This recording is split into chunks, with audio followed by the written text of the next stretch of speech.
Keeping score, Rick Horrow, mega events front and center. Obviously, we focus on all of the major league sports on the regular season basis, but everybody understands how important mega events are. And for the second year in a row, Chicago hosts the 2016 NFL Draft, the weekend. Everybody excited about that, but a broader mandate.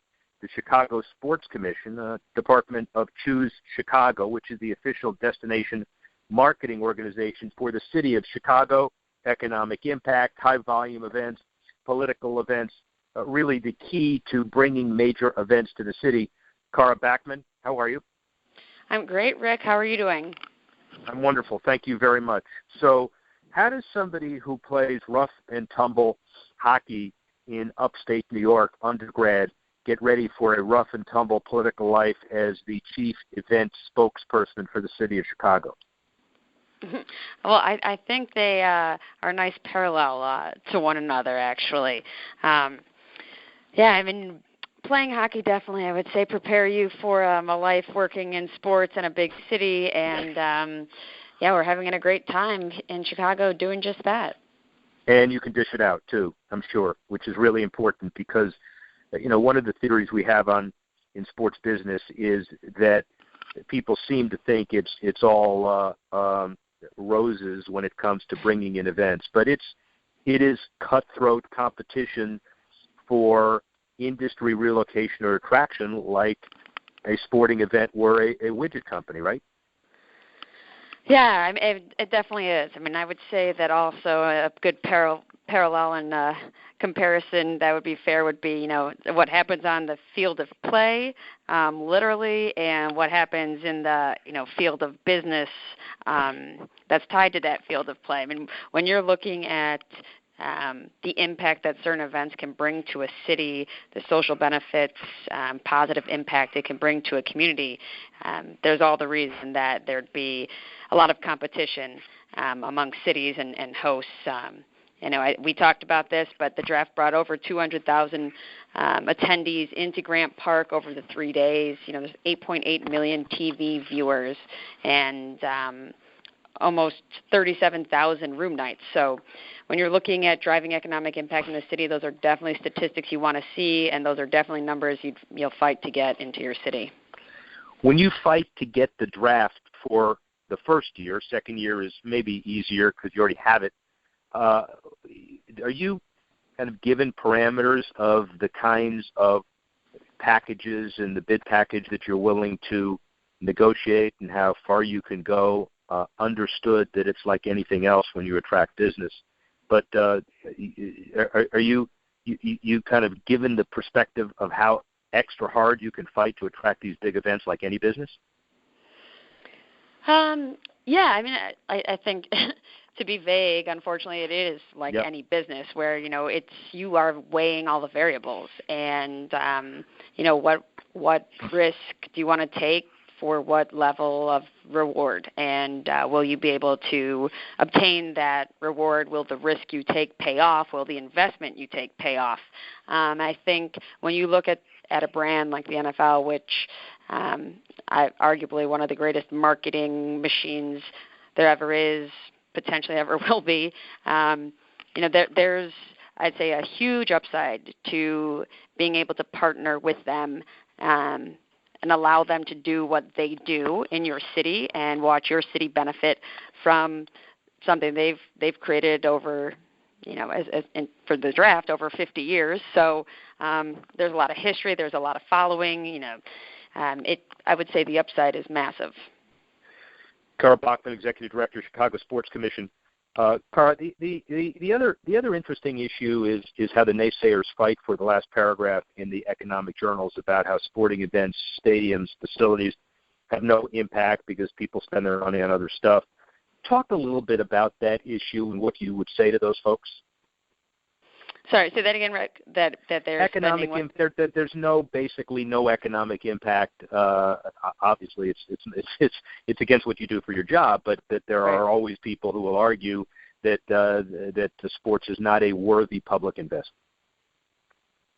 Yeah, I would have two responses to that, really. One, first, I'd be like, you're welcome that you have a job and you have content to talk about it not being anything, because we are doing our job of bringing in sports. I always find that interesting. You see endless amount of conversation, dialogue, publications, editorials, blogs, social media.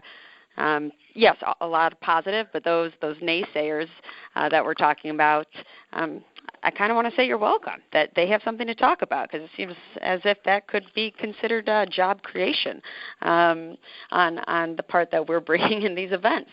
So clearly we're making their world go round. But, on the other side of it, I would argue that sport is significantly higher ROI than other tourism and visitation opportunities because of the story that it allows a city, a host, to tell so organically. When you're looking at, a couple of events that we've hosted recently, we've had the New Zealand All Blacks come to Chicago, and we've hosted NCAA championships and Big Ten, soccer, international triathlon world championships, and people tell the story organically. They enjoy sport. Hosting sporting events creates an incredibly positive atmosphere in which people are discussing something relevant, discussing something positively, and showcasing the entire event, which in our case for the draft happens to be the gorgeous landscape and profile and skyline of our city. So when your conventions are extremely important business to us as well, but you don't see the same, of course, media attention or attendee kind of social engagement as you would see with the creation of a sports event. The other piece of this specifically, and I know people are just trying to quantify it, you talk about the NFL draft bringing about $115 million of media marketing value, visibility Chicago otherwise would have not obtained. How do you quantify that, and how do you make people understand the importance of that, especially in the political and business arena? So Choose Chicago has gone through a difficult time with a lot of budget and funding issues throughout government. We are a combination of private and public sector funds, and our budget has always been tight. We've always done a lot with a little, and collectively it's about $30 to $31 million entire operating budget of Choose Chicago. You look at competition that we face from New York, Orlando, and just don't even include Vegas because they're an outlier. Their marketing budgets just for a leisure marketing campaign, general marketing, international marketing of their destination, their city, is, in some cases, the amount of our entire operating budget.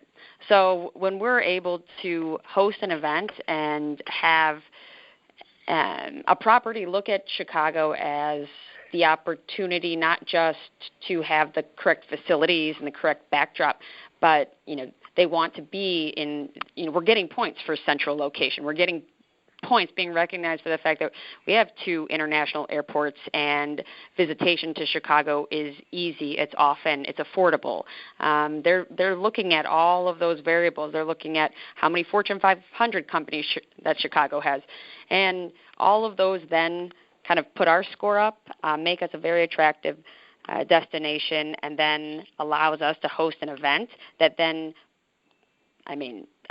triples, quadruples, the media value that, we'd be spending, our budget for 4 years before we could reach that. And clearly people need to understand that as well. A couple more questions for Carl Bachman, Executive Director of Chicago Sports Commission. First, Olympics. Great bid, probably better than a lot of others. Everybody could argue politics, but this was really politics. Are you over the psychological issues? Do you feel like the Olympic bid process was a good one overall that you learned from and actually built a legacy from? What's your overall take of that process? Yeah, Rick, it was a huge learning experience and a huge uplifting, again, sport, creating that positive influence in an environment, in a community, and that's what the Olympics really meant to Chicago. It was an incredibly diverse bid, incredibly diverse group of people that came together with one goal of hosting the 2016 Olympic Games, and thanks to you, credit to you for arranging last week and having Jerry Colangelo join us. And, you heard it from Jerry himself and his experience. He originally from Chicago, his roots brought him back. He wanted to see the Olympic bid in Chicago. He came back, put in that effort, joined forces. So it was a unification within the community, but also, bringing incredible business leaders back to Chicago and wanting to see that dream come true. And yes, could be many reasons could be cited for why we didn't. But overall, there was a sting, and there always will be a little bit of sting, a lot of blood, sweat, and tears in that. But it's left Chicago in a better place, and we continue to champion the idea and the commitment we made to the IOC that Chicago is an Olympic city, and we will continue to strive to be an Olympic city. We'll do that by creating opportunity in sport, celebrating sport, continuing to promote the Olympic values, and giving opportunity to our youth in those Olympic sports. Everybody doesn't like to lose, but you did it right, and obviously should be very, very proud of your accomplishment and everybody else's. Social responsibility, a couple more, a really important issue. We talked about it last week. Every major event, if done right, ought to have some kind of a legacy attached to it, and there are some social benefits that might not otherwise occur but for the business of bringing in those kind of events. How important is that to you? It's really important, and again, I think the opportunity for that is limitless. And one thing that's really exciting about what we do here is, when we're strategizing about the events coming to Chicago, that we want to stay in Chicago, we're looking at ways create economies of scale and to make sure that we are, of course, capitalizing and maximizing on the ROI. And I think hosting events in multi-years definitely puts you in the position to do that.